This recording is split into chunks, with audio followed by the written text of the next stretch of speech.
Uy, may napanood akong review ng mga vlogger. Review ng mga vlogger Pag kung magkano sinasahod nila.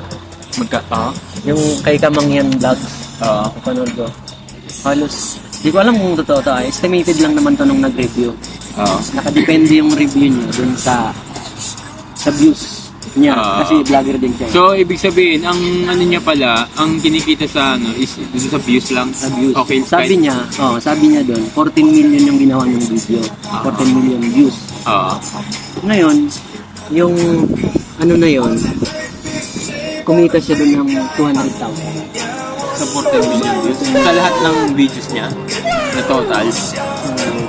Hindi na nabanggit doon. Hindi ko alam kung isa lang yun. Kasi ako sigurado. Basta, gano'n. Tapos, Diyan muna yan. yung kay Kamangyan, di ba pumunta doon si Alex Gonzaga, si Ivana. Kung napanood nyo yun, pumunta doon. Tapos, kwinenta niya lahat yun. Ay parang kinumpit niya. Based lang doon sa, parang may basis niya doon sa ano niya. Umabot ng 40 million naman. 40 million naman? Yeah, kasi yung may isa sang video, lalo na yung pinuntahan siya ni Alex Gonzaga, 50 million ba naman views? 50 million, talagang pinakita niya yung screenshot. 50 million? Sikat pa sa Kamangyan.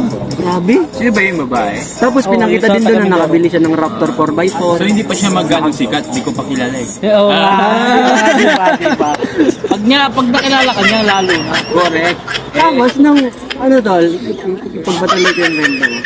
Nung galing ako nun sa trabaho, dinanood nga ako nun, nung mga ganon. May tumawag sa akin after 10 minutes pagdating ko sa door. May tumawag sa'yo? May tumawag. Si Ivana.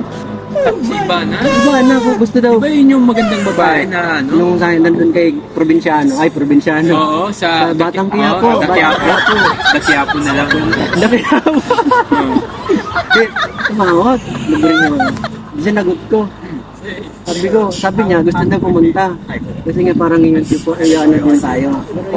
Kulab ba? Wala para mas lalo umangat yun sa natin, page. Sabi ako pumayag, sabi ko. Sikat na kami. Papayag ba kami sa'yo? Nagalit. Nagalit.